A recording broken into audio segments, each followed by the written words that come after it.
আসসালামু আলাইকুম, আশা করি সবাই ভালো আছেন। আজকের আলোচনার বিষয় চীনে গত দু একদিন ধরে বেশ আলোচনা হচ্ছে তাদের নেক্সট জেনারেশন ডেস্ট্রয়ার প্রোগ্রাম শুরু করতে যাইতেছে। তো সেটা খুবই গুরুত্বপূর্ণ একটা টপিক। কেন গুরুত্বপূর্ণ টপিক আমি সবসময় বলি, বর্তমান পৃথিবীর আন্তর্জাতিক যত সমস্যা আছে সেই সমস্যা আসলে কোনো সমস্যা না, জাস্ট ফোকাস দিতে হবে চীন এবং যুক্তরাষ্ট্রের দিকে। কারণ এরা হচ্ছে একে অপরের রাইভাল এবং এরাই পৃথিবীর নিয়ন্ত্রণ করে পরোক্ষভাবে প্রত্যক্ষভাবে যাই বলে না কেন, সব কিছুর পেছনে এই দুইটা রাষ্ট্রই মেইন গেমটা থাকে। ইউক্রেন রাশিয়া যুদ্ধ বলেন বা যে কোনো যুদ্ধ, এই দুইটা রাষ্ট্রই হলো মেইন গেম খেলে। তো যুক্তরাষ্ট্রের রাইভাল হওয়ার জন্য চীন তাদের নৌশক্তি বৃদ্ধি করতেছে। তো সেই পদক্ষেপ থেকেই চীনের নেক্সট জেনারেশন ডেস্ট্রয়ারের বেশ কিছু কার্যক্রম প্রকাশিত হয়েছে। সেটার মধ্যে প্রথম হলো এটা অফিসিয়াল একটা ছবি প্রকাশিত হয়েছে।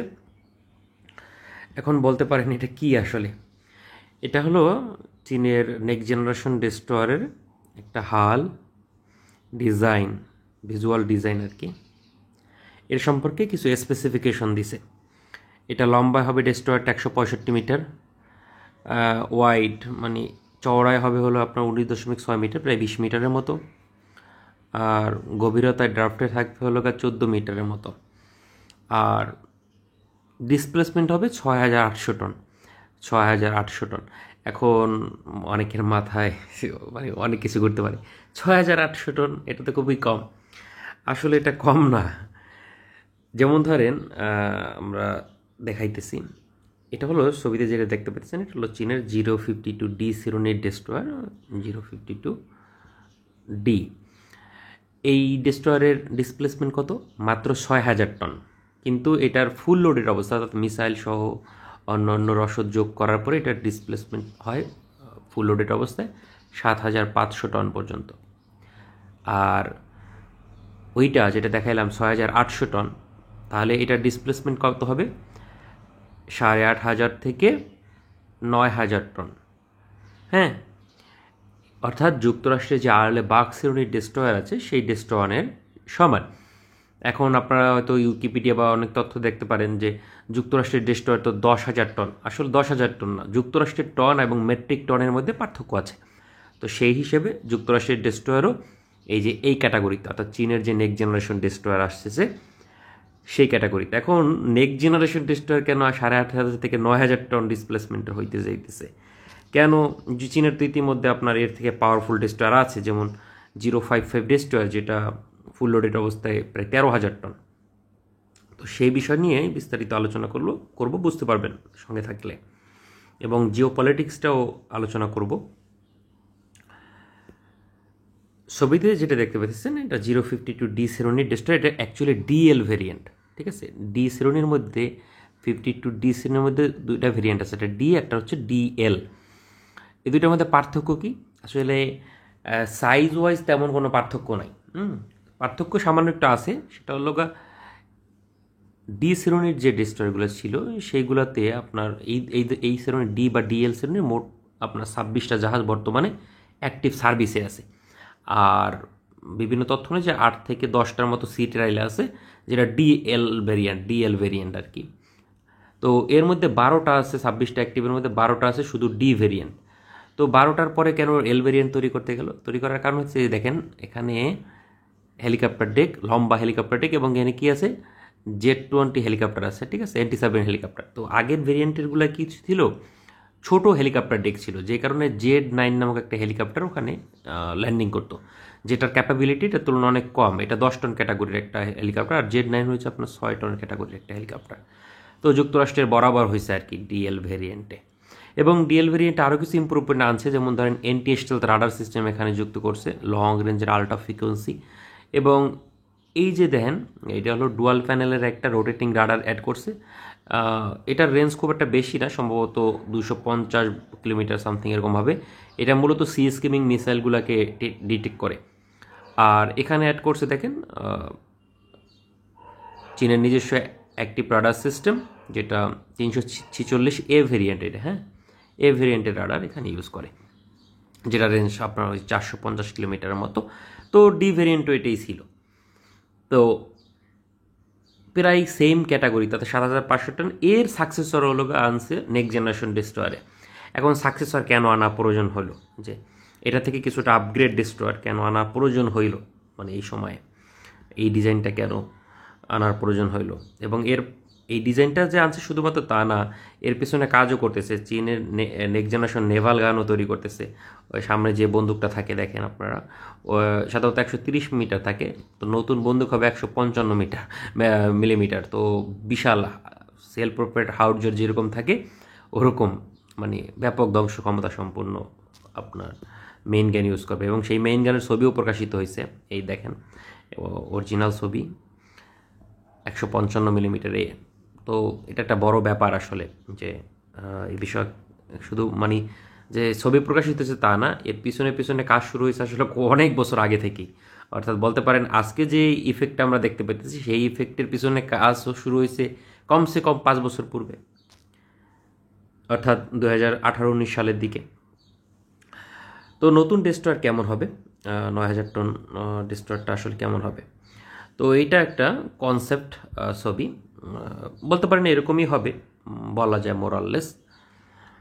এখানে 165 মিটার হবে, আগের ডেস্ট্রয়ার 160 মিটারের মতো ছিল ডি ভেরিয়েন্ট। আর এইটা ধারণা করা হয়েছে নতুন ডেস্ট্রয়ারের নাম হইতে পারে ডিএম, অথবা নতুন কোনো 057ও দিতে পারে, হ্যাঁ ঠিক আছে, 57ও নাম দিতে পারে, বা ডিইও নাম দিতে পারে। এটা ওদের ব্যাপার আর কি, কোনটা নাম দিবে না দিবে, নামে কিছু যায় আসে না, কাজের কথায় আসি।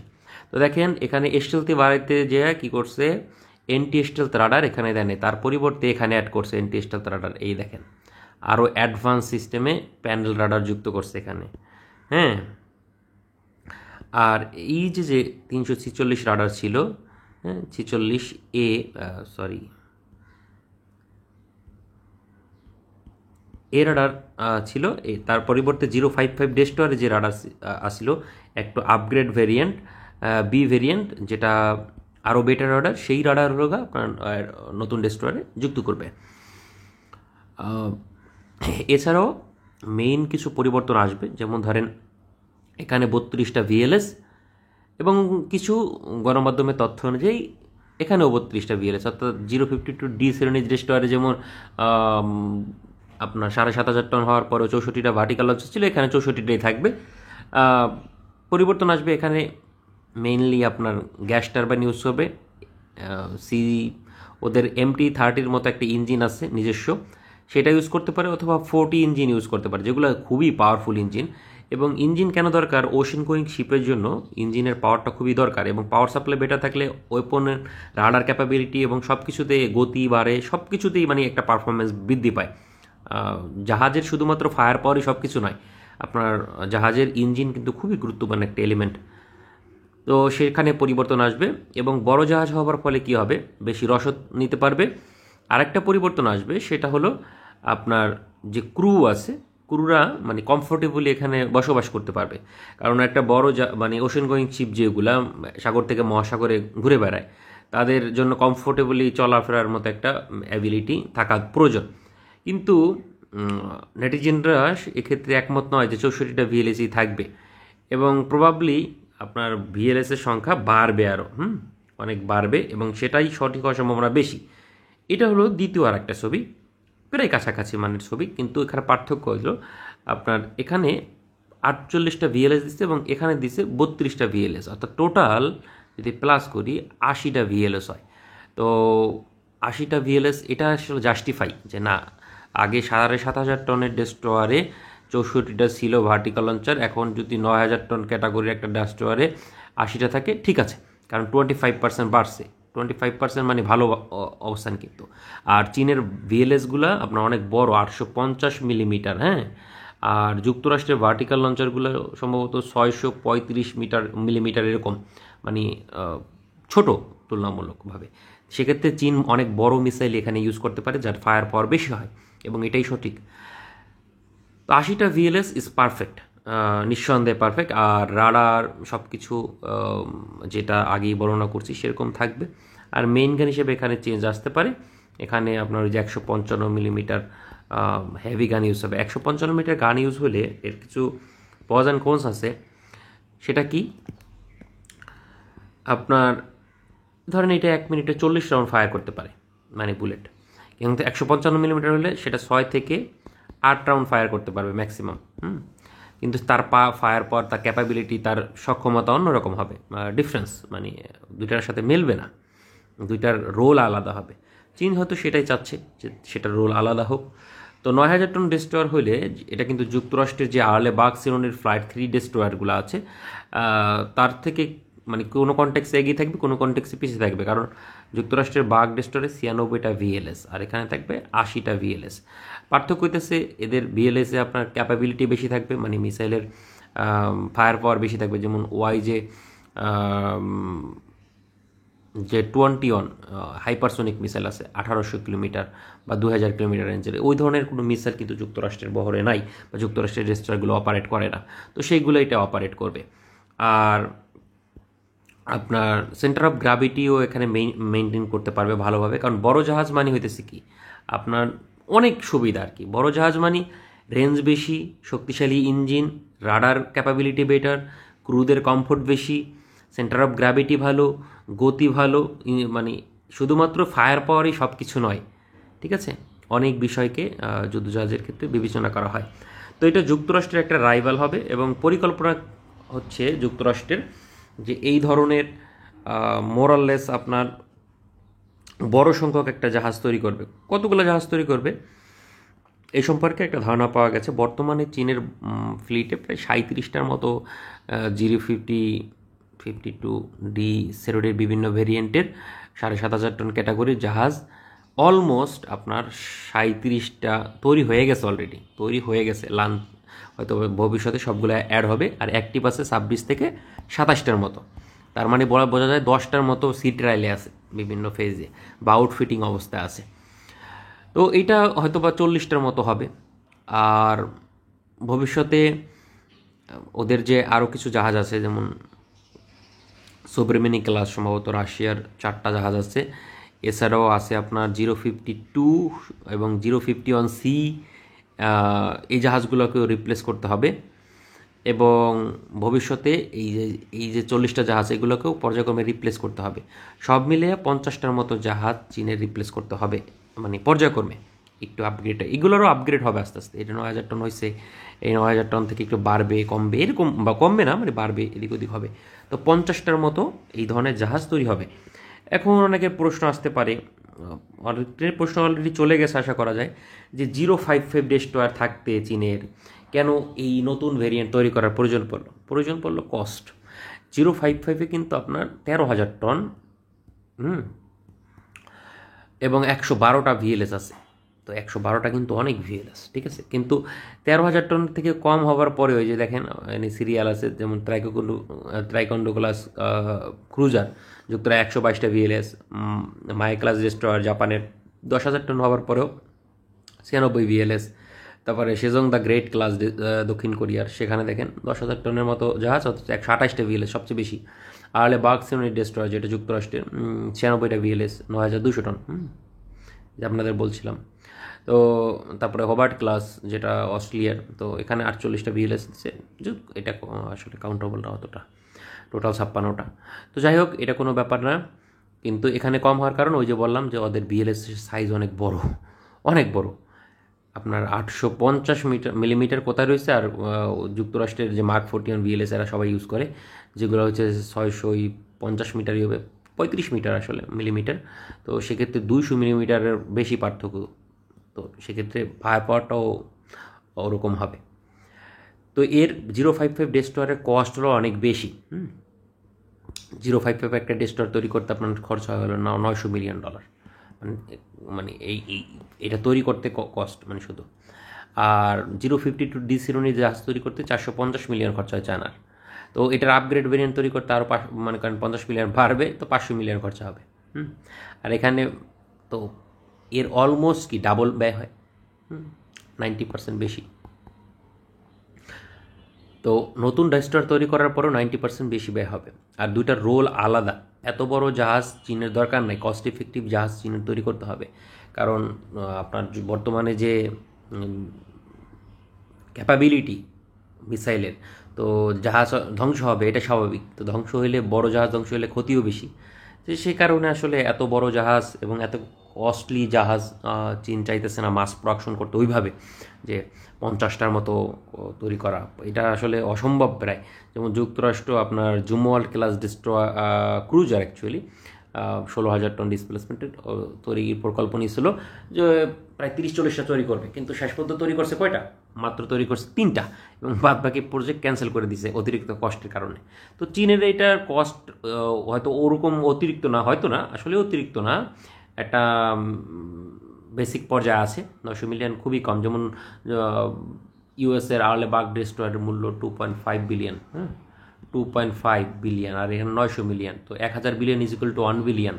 তো এটার থেকে অলমোস্ট আপনার 3 গুণ কম খরচা হইতেছে এখানে, মানে তৈরি করার ক্ষেত্রে। কিন্তু মিসাইলটা অন্যান্য বিষয় মিলিয়ে কস্ট কিন্তু অনেকটা বাড়ে। তারপরে চীনের জায়গা থেকে চীন মনে করতেছে অর্থ বেশি ব্যয় হইতেছে, তাই না? তাই এটা ওকে বন্ধ করছে। যেমন জুমওয়াল্ড ক্লাস ডিস্ট্রয়ারেও, মানে ক্রুজারে অনেক বেশি ব্যয় হইতো আলেবার্গের তুলনায়। তো সেক্ষেত্রে যুক্তরাষ্ট্রের অবস্থান থেকে ওটা আবার বেশি মনে হয়, তো সে কারণে বন্ধ করছে। তো 055 ডেস্ট্রয়ার সর্বোচ্চ গেলে চীন মনে করেন না, বিভিন্ন নেটিজেনদের আমি খবর নিয়েছিলাম, ওরা বলছিল 30 প্লাস মাইনাস তৈরি করবে, কিন্তু প্লাস মাইনাস তৈরি করার আমি কোনো সম্ভাবনা দেখি না 30 প্লাস মাইনাস, কারণ এটা আসলে অনেক বেশি মনে হয় আমার কাছে। এবং দ্বিতীয় ব্যাচ যে ডাম্পলিং শুরু হয়েছে চীনের 055, প্রথম 8টা তৈরি করলো প্রথম ব্যাচে, এবং দ্বিতীয় ব্যাচে আরও 8টা তৈরি করবে আমি ভাবছিলাম, বা এখনও আশা আছে তৈরি করবে, কিন্তু আমি এই সম্পর্কে আর কোনো অগ্রগতি দেখি না। দ্বিতীয় ব্যাচে কি 8টা তৈরি হবে না 4টা তৈরি হবে না 6টা তৈরি হবে, এটি মানে একটা দ্বিধাদ্বন্দ্বে আছি।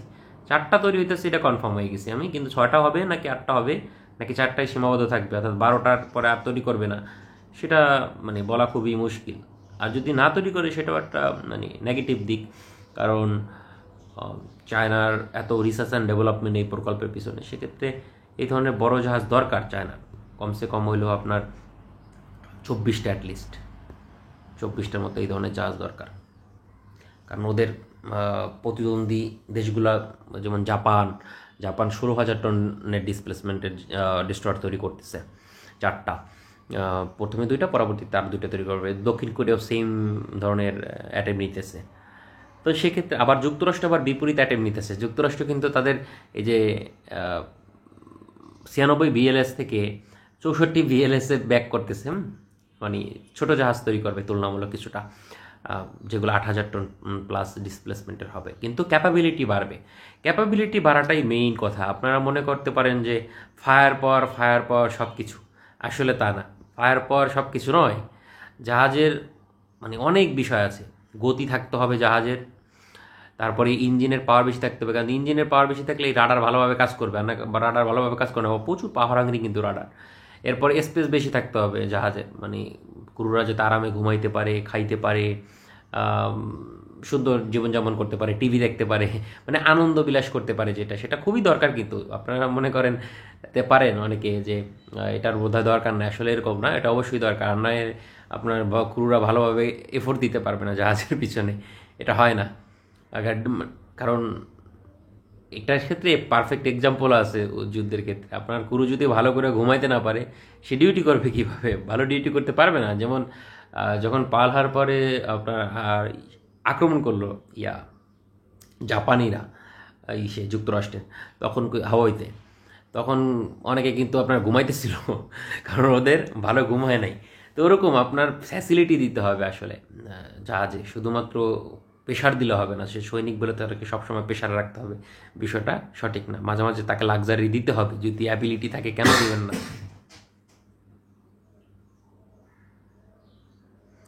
তো এই পর্যন্তই আজকে রাখি, পরবর্তী পর্বে কোথাও অন্য বিষয় নিয়ে আলোচনা করব।